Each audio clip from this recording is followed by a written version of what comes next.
Part 7: The version we actually are. Let's be real for a second. There's this version of us we wish we were.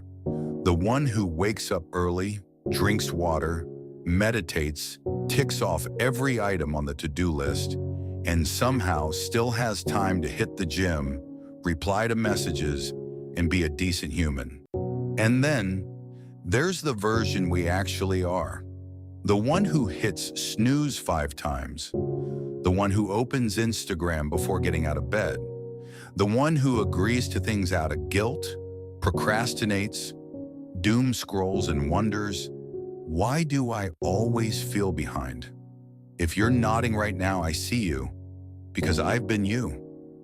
Here's the truth. It's not one big bad decision that derails your life. It's the tiny, sneaky habits you repeat daily without even noticing. They seem harmless until they quietly chip away at your energy, your confidence, and your time. In this video, we're going to look at 5 habits that are secretly destroying your life. But here's the good part.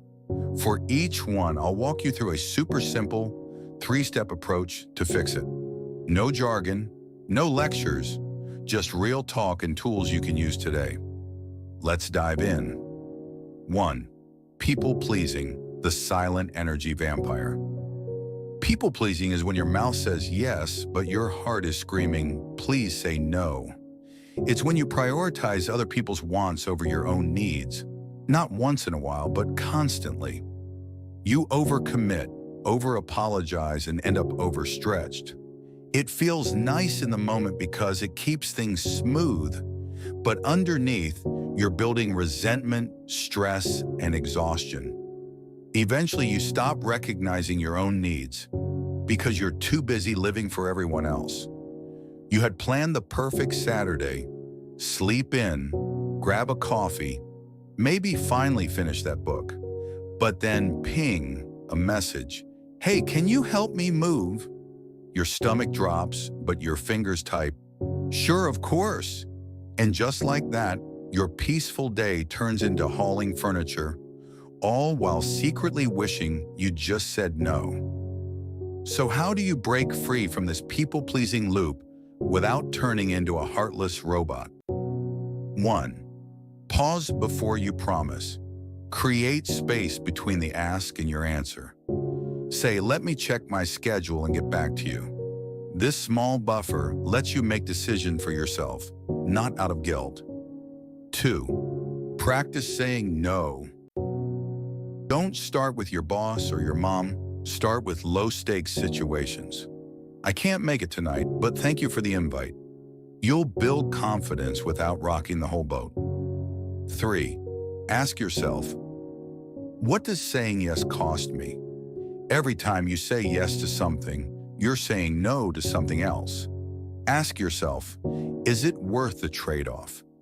Sometimes protecting your peace is the kindest thing you can do for you and them. 2. Procrastination, the master of disguise. Procrastination doesn't always look like laziness.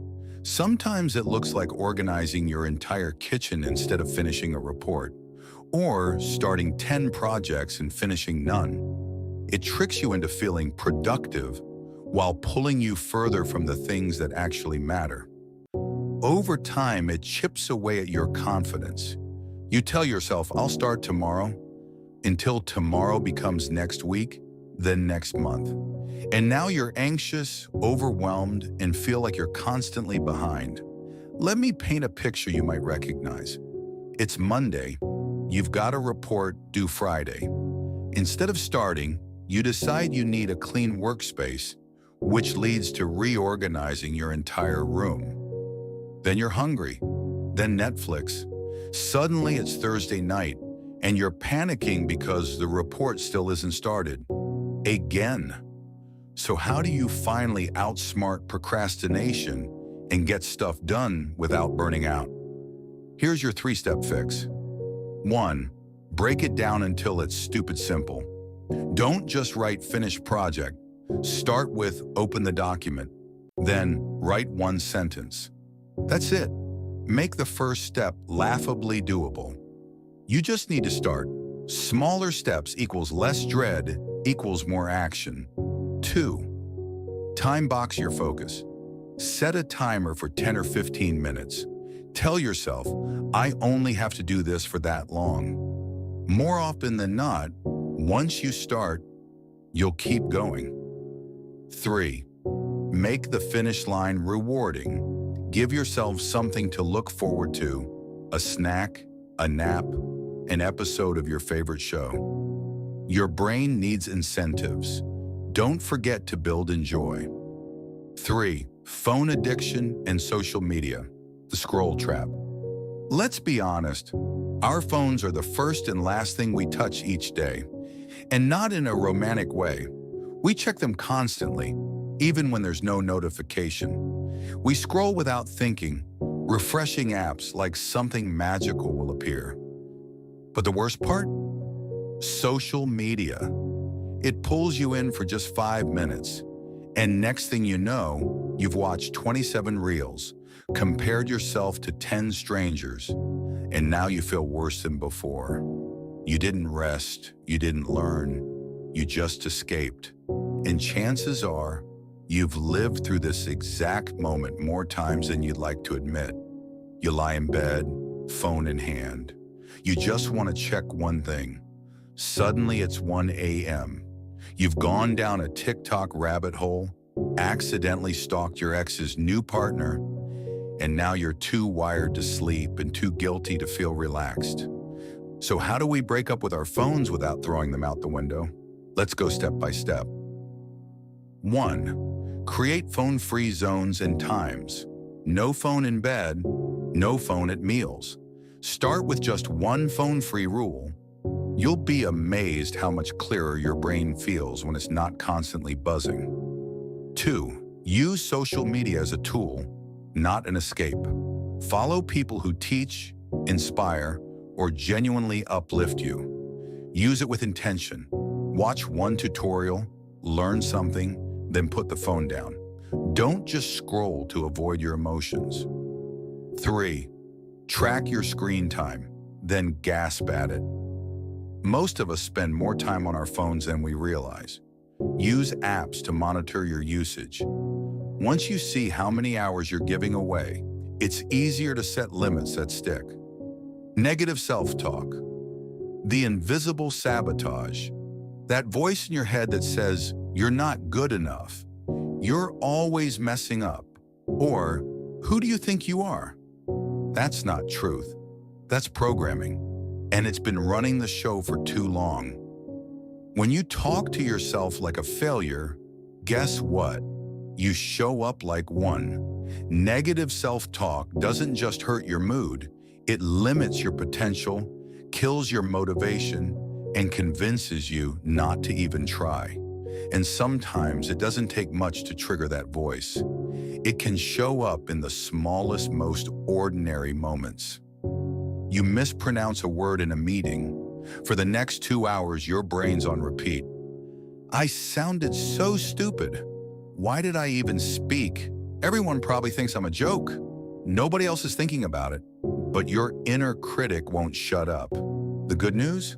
That voice isn't you, and here's how you change the script. 1. Name the voice. Give it a name, like Negative Nancy or Doubtful Dave. When the thought comes up, say, oh, there's Nancy again. It creates distance between you and the thought. 2. Challenge the thought. Ask yourself, is this actually true? What evidence do I have? Would I say this to a friend? That alone can start to weaken the lie. Speak back with kindness. Replace I always mess up with I'm learning, and it's okay to make mistakes.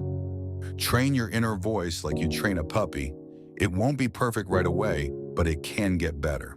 5th, skipping sleep, the slow burn. Skipping sleep seems harmless at first. You stay up a little later to get more done or finally relax. But sleep is like your body's daily repair shop. Without enough of it, your mood dips, your focus disappears, and even your immune system suffers. Eventually, things that used to feel manageable start to feel overwhelming. You snap at people. You forget things. You feel constantly behind. And all because you thought staying up till 2 a.m. watching YouTube wasn't a big deal. You tell yourself, just one more episode. Then one turns into 3. It's past midnight. You wake up groggy, irritated, and behind. Coffee can't fix it. You feel foggy and slow, and suddenly everything feels harder than it should. So how do you fix your sleep without turning into a monk? 1. Set a hard cutoff time. Pick a bedtime and stick to it. Not a when I feel tired time. A real adult decision time. Treat it like an appointment you can't miss. 2. Build a wind-down routine. Turn off screens, dim the lights, maybe read or journal. Signal to your body that it's time to chill. Routines help the brain transition to rest. 3. Rethink the late-night reward. Ask yourself, is this YouTube video or TikTok binge worth how I'll feel tomorrow? Replace late-night scrolling with something calmer, like a podcast or audiobook you can fall asleep to. Let's wrap this up with a little reminder. You are not broken. You're not lazy. You're not weak. You're just a human with a few habits that need tweaking. That's all. Pick one habit today. Just one. Start with one small change. Try one of the fixes. Then keep showing up. Consistency over intensity. Because life doesn't change from a big dramatic overhaul. It changes in the quiet, everyday choices.